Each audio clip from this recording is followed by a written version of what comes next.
Today we are in Unit 9, the area review for your final exam. Question number 1, we have to find the length of that side. We are simply using Pythagorean's theorem, x squared plus 15 squared equals 28 squared. Remember, this has got to be your hypotenuse.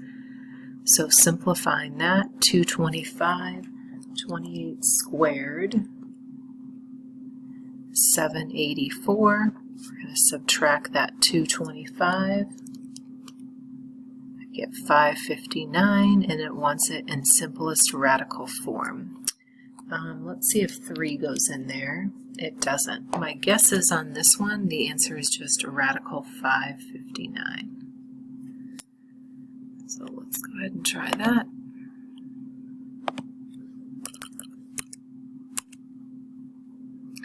Okay, next we're classifying whether it's acute, obtuse, or right. We're still going to use Pythagorean's theorem. We're taking the smaller two sides, squaring those, so 7 squared plus 9 squared compared to 11 squared, so 121. 7 squared plus 9 squared is 130. This side, the sum of those two sides squared ended up being greater than the hypotenuse squared, which means that angle got larger, which means in turn that triangle is obtuse.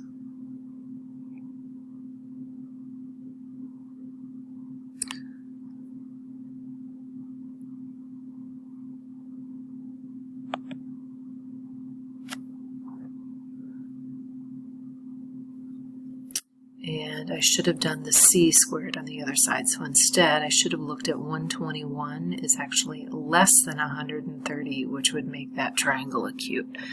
Same thing on this one then. We want to do c squared compared to 4 squared plus 6 squared. 49 is going to be less than 52. So in this particular case again, the triangle is acute.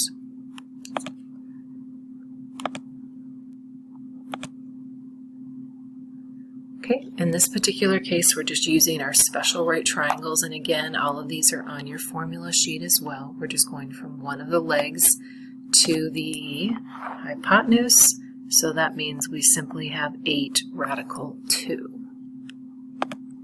Again, 8 square root of 2. Okay, we've got another special right triangle, but in this case we are going backwards. We are going from the hypotenuse, which is 30, back to either one of the sides, and they're the same. So here to here we need to multiply by radical 2. If we're going backwards, we need to divide by radical 2.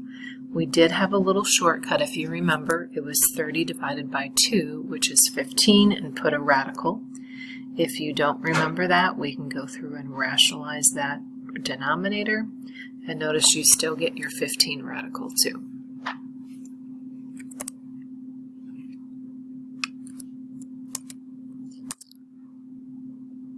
Okay, now we're moving on to 30, 60, 90 triangles. To get from the short leg to the hypotenuse, we double it. So in other words, in this particular case, again, we're going backwards. We're going from here back to here. That means I'm going to divide that by 2, which is 24. Then to get from the short to the long, we simply multiply it by radical 3. So our x we figured out is 24. Our y is 24 radical 3.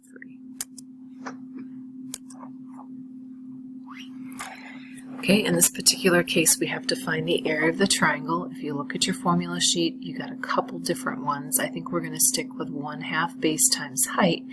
The only thing you have to notice here, remember the base and height have to be perpendicular. So I actually am going to use 13.5 as the base, and 18 would be my corresponding height. And then we just need to plug that in. And I've got 121.5.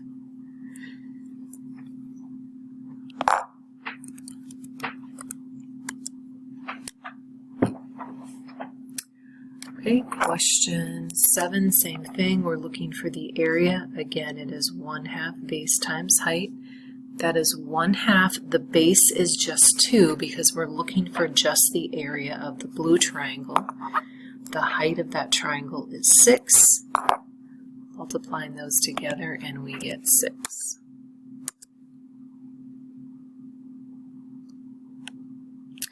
It tells me the area of a parallelogram, and it gives me the height, and I'm looking for the base. So again, let's jot down your formula.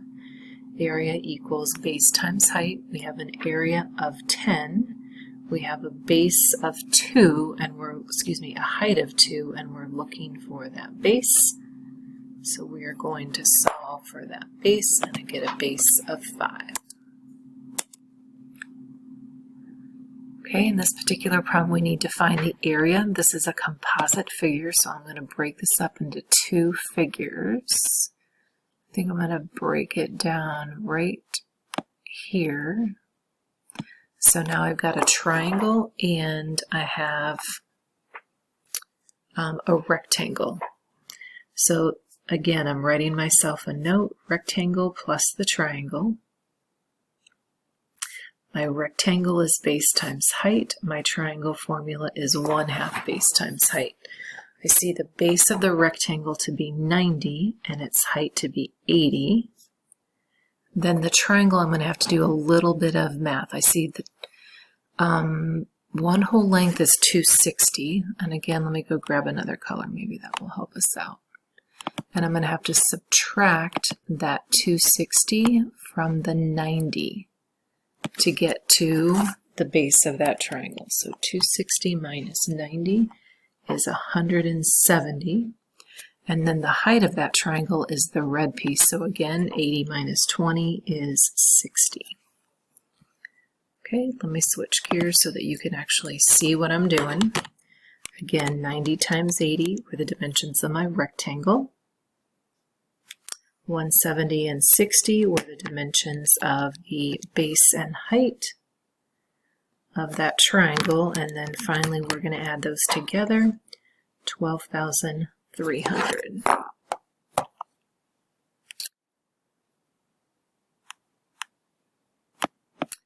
Okay, somehow I clicked off on the problem, but hopefully you got through and you were able to finish that one. Moving on to the next question, they want us to find the area of the trapezoid. That formula is 1/2 base 1 plus base 2, and the bases are the segments that are congruent. So in this particular case, I actually have one of my bases to be 36, and the other one would be along this side right here, which is the 12 plus the 36. So my other base is 48. And let me make it so that you can see my work in here too. There we go.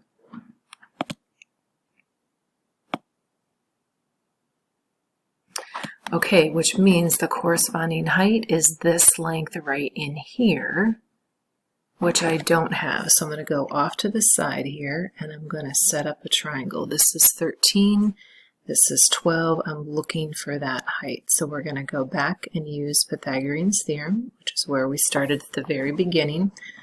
I'm going to use a little bit of a shortcut. I'm just going to do 13 squared minus 12 squared all together on my calculator. And I get x squared is equal to 25. So x is equal to 5. Now I can plug back in that height and finish up the problem. And I've got an area of 1,050. Again, yours is going to be a little bit different, but still the same process. Looks like I made a mistake. I'm going to pause it for just a second and see if I can find that. Okay, I plugged it back in. I ended up with an area of 210. There we go. Okay, the next one we're looking for the area of the polygon. And when we did polygons, we set it up as the number of triangles. So this is a hexagon. That means we've got 6 triangles. So 6 times 1/2 base times height. And in this particular case, I don't have either one. All I really have is a side length of that triangle, which is 2. So if you recall, we need to go figure out if this is a special right triangle. I'm taking 360 divided by 6 divided by 2. That gives me a 30-degree angle up in here. So to get from the hypotenuse to the short leg, I cut that in half, which would be 1. And to get from the short leg to the long leg, I multiply it by radical 3. So the length of the whole base of that triangle would be 2, and its height is radical 3, and it wants it to a decimal. So I can pick up my calculator and type in exactly what I see. And I've got 10.4.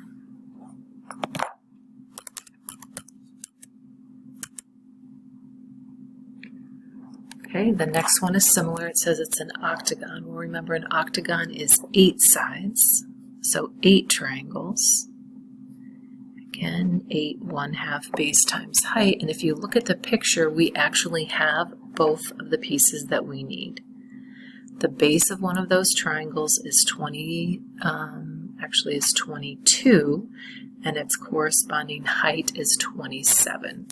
So if you can see over in here, what they've done is just created a triangle right in there. So again, we have everything. I'm going to pick up my calculator, type it in, and I get an area of 2,376.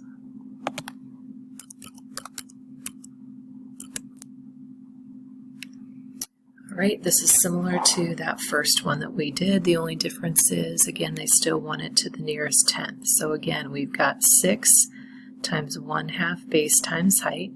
In this particular case, they've given us the base is 30. This is 30. We already figured out that this is a 30-degree angle. So this piece in here is 15. So to get to the height, we multiply by radical 3. So maybe a little bit easier than that first one because we only had to find one piece of information and not 2. All right, I've got 2,338.3.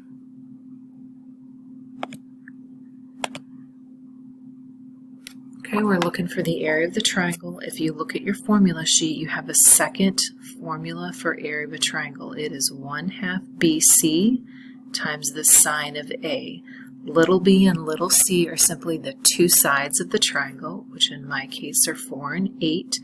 Big A is the angle in between, which in this case is 35 degrees. So again, we have everything. You just got to recognize that normal formula for area of a triangle is not going to work out here. And I get 9.17, but they say to the nearest inch, so that would be 9. All right, 15, they want us to find the area of an octagon with a side length of 18. Let's see if I can't squeeze that over in here. So if we have an octagon, that means we've got 8 sides. So we've got 8 triangles. They give us one of the side lengths is 18, which corresponds with the base of our triangle, and we need to go find the height. This is 9. We've got to go find this angle in here. So we're going to go do 360 divided by 8 divided by 2. And we get 22.5. So in this particular case, we don't have a special right triangle, which means we've got to use SOHCAHTOA. We've got this piece in here is 9. This would be the adjacent. So we've got tangent of 22.5 equals 9 over x. This is that case where we need to divide. 9 divided by tangent of 22.5 gives me a height of 21.7. And now I'm just going to finish typing that in. So I went ahead and typed in 8 times 1/2 times 18. Again, I use that answer button. If you don't, just make sure you take that height out to a couple decimals, and it says round to the nearest whole number, which I did. I got 1,564. And we are all set with Unit 9.